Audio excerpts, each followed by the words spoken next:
Voltamos para o segundo bloco do programa Polêmica. Para você que ligou a TV agora, estamos com o ex-prefeito de Campos, também ex-presidente da Câmara, Nelson Naim. Nelson, no bloco passado, você estava iniciando contar para nós uma história ocorrida em 2010. Em 2010, uma reunião sua. Quando eu estava prefeito. Quando você estava prefeito, junto com seu irmão e demais outros políticos.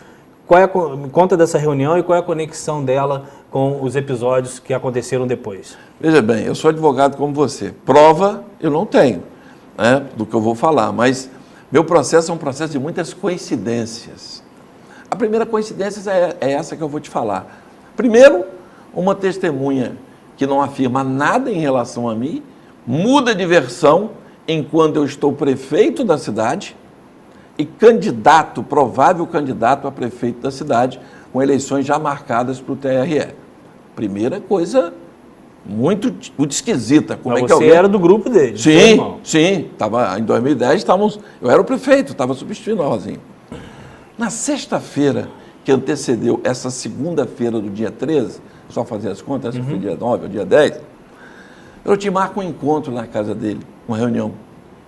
Participaram praticamente todos os vereadores da bancada, mais o Roberto Henriques e o Pudim, que tinham saído de uma eleição, né? Roberto foi eleito, Pudim depois acabou assumindo mais lá na frente. Garotinho foi eleito deputado federal. E na reunião, para surpresa minha, eu queria ser o candidato a prefeito. Afinal de contas, eu fui leal ao nosso grupo político, não parei obra, toquei a cidade, nada de anormal aconteceu. Aliás, a própria Justiça Eleitoral disse que foi a eleição mais tranquila, porque eles não tiveram nem o que fazer, né? Transcorreu numa maior tranquilidade. Garotinho, na reunião, vira para mim e fala assim, olha, você não pode ser candidato a prefeito. Eu falei, por quê? Não, porque eu sei que você está bem na pesquisa, você vai ganhar a eleição. Eu falei, qual é o problema? Não, porque se você ganhar a eleição... Essas foram as palavras dele. Palavras dele. E isso aí tem várias pessoas que estão aí para confirmar o que eu estou te falando. Você vai atrapalhar o meu processo e o processo de Rosinha lá em Brasília. Eu falei, mas não tem nada a ver uma coisa com a outra. Se marcar uma eleição, eu fui eleito prefeito, e se você conseguir provar que realmente a Rosinha, né, não foi responsável, a eleição vai se tornar nula, mas qual é o problema de eu ser prefeito? Não pode não. Inclusive, eu queria que você comandasse uma manifestação em frente do TRE contra a marcação das eleições. Eu falei, não vou fazer isso. Eu sou advogado, estou prefeito por uma decisão da Justiça. Eu vou encabeçar um movimento? Isso eu não vou fazer, não. Não, você tem que fazer. Houve uma discussão, alguns queriam que eu fizesse, outros achavam que não era pertinente. Em resumo, eu saí dali muito chateado. Ele teve uma discussão áspera com meu filho, com o Hélio, que você hoje é superintendente. Hélio não entendia por que aquilo, e bateu boca literalmente com ele. Eu também bati boca com ele e não fui fazer a manifestação. Na segunda-feira, acabou não tendo a manifestação, porque o processo foi pautado para terça. Então, ele achou melhor não fazer a manifestação. Já não teria o teu apoio. Que não teria meu apoio. Foi para o programa de rádio dele dizer que ele não tinha nada contra mim, que aquilo era fofoca da oposição, que o problema era só legal e tal. E na segunda-feira, essa menina é levada lá no Ministério Público por uma conselheira tutelar que estava em exercício naquele governo. Ou seja, foi provavelmente apoiada por alguém, né, que estava lá ou teve apoio, eu não sei. Ou seja, é muita coincidência. Pô, eu quero ser candidato, o cara não quer que eu seja candidato. Aí eu tenho toda a chance de ganhar uma eleição.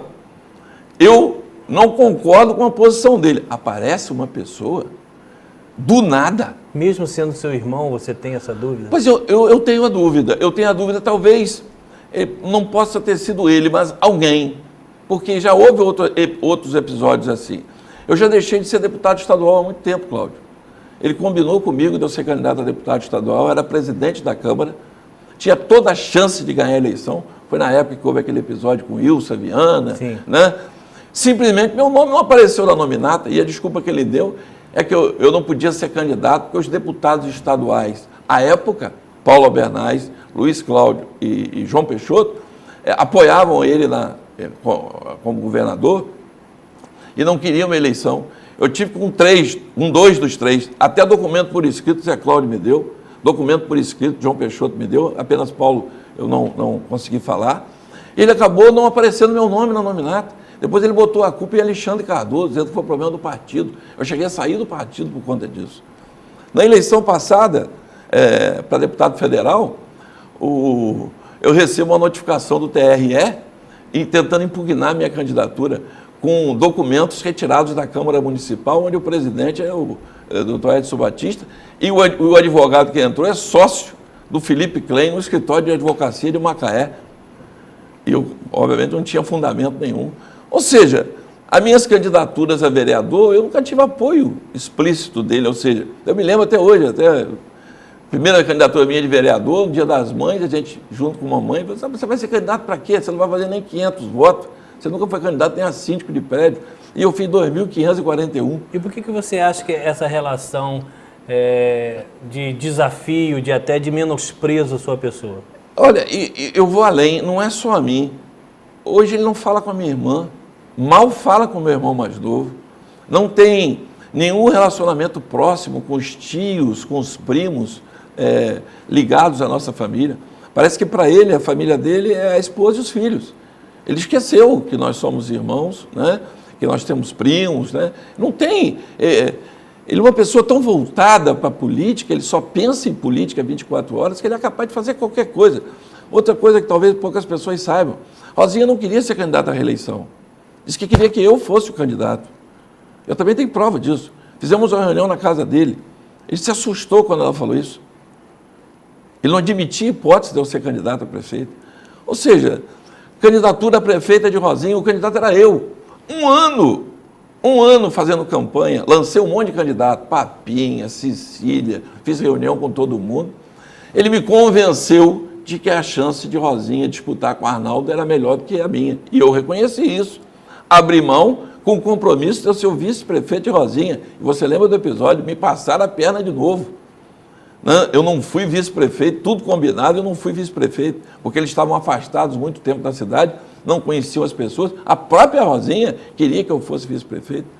E não cumpriram, e eu acabei sendo candidato a vereador, ganhei a eleição mesmo não tendo apoio, e Edson Batista, que foi o escolhido dele para apoiar, perdeu a eleição. Eu ganhei de Edson. Nelson, vamos falar. Então, você me perdoa, mas é muita coisa ao longo da minha vida, né, em que em todos os momentos, de alguma forma, eu nunca tive apoio dele. Então, se você tivesse que fazer uma cariação de culpados, você escolheria o seu irmão? Não tenha dúvida. Não tenha dúvida. Como eu digo a você, não diretamente ele. Sim. Que eu acho que se ele fizesse isso, seria uma monstruosidade tão grande que eu não acredito que ele seria capaz. Mas não duvido que pessoas ligadas a ele para fazer média com ele, como já aconteceu várias vezes, tenham feito isso. Mas sem a conivência. Pode até ser, Cláudio. Eu não estou aqui para crucificar garotinho, não. Eu só estou contando para você por que uma menina dessa ia inventar uma história desse tamanho contra mim. Por quê? E como que ainda consegue me condenar, né, num processo onde não há prova nenhuma? Não tem outra explicação. E mais, vão em cima da minha religiosidade, né? Dizer que eu jogava moeda para a imagem de Nossa Senhora das Graças. Quando eu estava dentro do presídio, quando eu li isso, eu não chorei pela minha prisão, eu chorei por isso. E aí eu vou te perguntar, e o destino ele é muito, às vezes, ingrato, né? Você foi preso, cumpriu um cárcere. Sim. Né? E eu queria que você falasse um pouco desse sentimento e solto, o que você sentiu quando viu o seu irmão ser preso? Muito mal. Eu não me sinto bem com qualquer coisa que aconteça com ele, porque por mais que coisas ele tenha feito para me prejudicar... Não te deu lá dentro de você nenhuma uma sensação de satisfação? Nenhuma. Está passando o que eu passei? Nenhuma, pelo contrário. Todas as pessoas sabem, eu passei mal quando eu vi aquela cena na televisão, eles se debatendo naquela ambulância. Minha pressão subiu, eu tive que tomar remédio. Tinham tirado o celular de mim e tudo, eu acabei vendo aquilo na televisão. Isso eu não tenho... Até algumas pessoas, até como você acabou de falar, encontram comigo e falam assim, pô, você foi vingado. Eu não quero isso de maneira nenhuma para ninguém, muito menos para ele. Ele é sangue do meu sangue. A nossa mãe está viva. Eu não desejo mal nenhum a ele. E não fico feliz nem nada que aconteça com ele. Agora, chegou um ponto que não dava mais para conviver. Porque depois de invadir a Câmara, de mandar invadir a Câmara, eu tenho que mandar derrubar a porta da minha sala para proteger minha mulher e meus filhos. Na segunda afastamento de Rosinha, ele dizendo no rádio que se Rosinha fosse presa, a culpa era minha? O que eu fiz? Eu estava cumprindo uma decisão da justiça, inventar que eu fui, ele falou uma vez, coitado, que eu fui de helicóptero com o Cabral para combinar um jeito de tirar a Rosinha, só na cabeça dele. Aliás, esse é especialista, ele bota um troço na cabeça dele e ele acha que é aquilo e aquilo tem como verdade. Dia desses aí, eu fiquei mais uma vez decepcionado, e aí eu te digo por que eu me decepciono. Ele me conhece, ele sabe que eu jamais teria envolvimento com prostituição, com droga, com coisa nenhuma. Ele dá uma entrevista quando eu fui preso, me chamar de Seu Nelson, gravou um live agora, Seu Nelson Naim diz que é inocente, mas ele trabalhou para Pezão e o filho dele trabalha no governo de Rafael. Eu trabalhei para Pezão, sim, como um dia já trabalhei para Cabal, porque ele me pediu. Hélio está no governo de Rafael. Agora, ele dizer Seu Nelson Naim se diz inocente, isso é coisa de irmão. Você acha que essa tentativa de dissociar o seu nome ao dele, chamando de seu, é receio, é desprezo ou é se aproveitar politicamente? Não, eu acho que ele, no intuito de querer se defender, e realmente ele é muito perseguido pela mídia, porque ele briga com todo mundo, o ar dele é brigar, e a mídia associa. Quando sai uma matéria desse processo meu, irmão de Garotinho. Pô, tá certo, nós saímos da mesma barriga, somos irmãos, né? Mas ele querer se defender, querer duvidar, né, na condição até de irmão, de que eu teria praticado uma barbaridade dessa, de pedofilia, de ter envolvimento com menor, com droga, né? Isso me decepciona muito, isso mostra que ele só se preocupa com a imagem dele. Nelson, se a sua versão é verdadeira, como você coloca... Não, isso é o que está no processo. Não, eu tô só para dar uma introdução... Não está no processo isso que eu estou te falando, da minha suspeição, porque eu não posso afirmar aquilo que eu não provo. Agora, é muita coincidência. Não, eu falo no sentido de te perguntar, se isso que você coloca acontece desta forma, existe uma política muito suja? A política, infelizmente, do nosso país é muito suja. Mas estou me referindo à nossa aqui dos últimos 20 anos. Ah, não tenha dúvida. Foi muita coisa errada que aconteceu, né? O meu motivo do rompimento com o Garotinho não foi só no aspecto pessoal, não, né? Pessoal, ele pisou muito na bola comigo.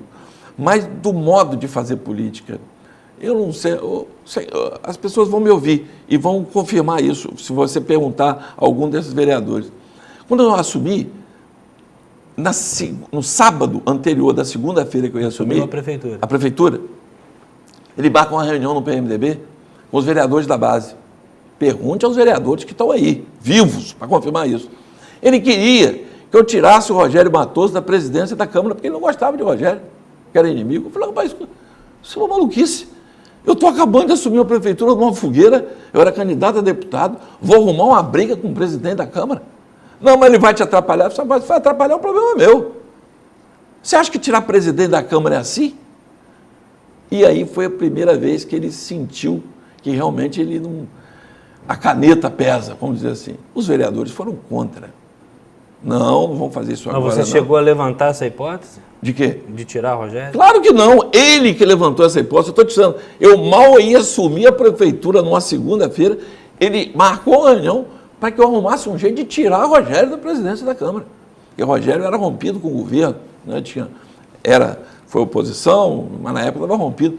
Ou seja, ele quer que você faça coisas absurdas. Eu já falei para algumas pessoas que hoje se afastaram dele, que tem grandes problemas, como eu estou enfrentando alguns, porque foram subservientes demais. Ele mandava fazer, o cara faz. Se o cara não faz, não presta. Esse é o temperamento dele. Ele não permite que as pessoas tenham luz própria. Olha o que ele fez com o próprio filho, com o Vladimir. E o que ele fez? O Vladimir queria ser candidato a deputado, acabou não sendo candidato, porque ele não quis. E acabou o Vladimir apoiando o Bruno, e Bruno virou deputado. Qual o problema do menino ter sido candidato? Nenhum. Era um direito de qualquer um querer ser candidato. Então, você vê que quando ele não quer, ele não permite. Nelson, voltando um pouquinho à questão do momento que você foi preso, qual é a sensação, se é que existe algum ponto positivo, a sensação de chegar a um presídio, de entrar em um presídio, de conhecer pessoas lá dentro, da hora do passado, do pensamento. Me fala um pouco do tempo que você ficou preso. Se é que tem coisa positiva nisso. Não, o que acontece? Isso foi muito ruim para minha família, mais para minha família do que para mim. Quando você é culpado ou se sente culpado por ter feito alguma coisa, você pô, eu fiz coisa errada, eu tenho que pagar por isso. Mas eu nunca fiz nada. Então, uma das coisas que eu mais fiquei, no primeiro momento, revoltado, é eu ter sido preso, primeiro sem saber nem por quê, na preventiva. E depois, condenado sem ter nada que justificasse a minha prisão. Mas eu encontrei muita injustiça igual a minha dentro do presídio. Eu fiquei no local, que por ironia do destino ele ficou, que foi em Bangu 8, eu tenho nível superior, sou advogado. Advogados que estavam presos lá por coisas absurdas, que depois, inclusive, saíram como eu, né? O sistema carcerário é muito ruim. Eu ainda fiquei no lugar bom, entre aspas, por ter nível superior. Mas as condições são péssimas, né? A comida é de pior qualidade que você puder imaginar. Não tive nenhum problema com o sistema carcerário, porque eu sempre fui uma pessoa muito educada, né? Não tive problema nenhum, né? Mas o que mais me doía, e isso me dói até hoje, é saber que minha mulher, meus filhos, iam toda quarta e todo sábado me levar comida. E minha mulher já estava com câncer nesse período. E ela não quis falar isso, né? E hoje ela está passando por tudo que ela está passando, e cuspiu sangue na época, não quis me falar porque eu estava preso. Então, machuca muito, né? Você ser acusado de uma coisa que você não fez, que não há prova que você fez, você expõe a sua família. Meus filhos sofreram muito e sofrem muito com isso até hoje, né? Uma das minhas filhas quase perdeu o neném ao ter o filho, que eu estava preso. Uma outra filha tomou um monte de remédio, meu filho teve que procurar psicólogo. E hoje minha mulher está com câncer que se arrasta 1 ano e que poderia ter sido bem tratado se não tivesse acontecido comigo. E quem não sabe de tudo isso, vai para a rede social me chamar de estuprador. Se nem estuprada tem. Isso que mais dói, o que mais me doeu de tudo isso. Nós estamos aqui com Nelson Naim, vamos ao intervalo e já voltamos.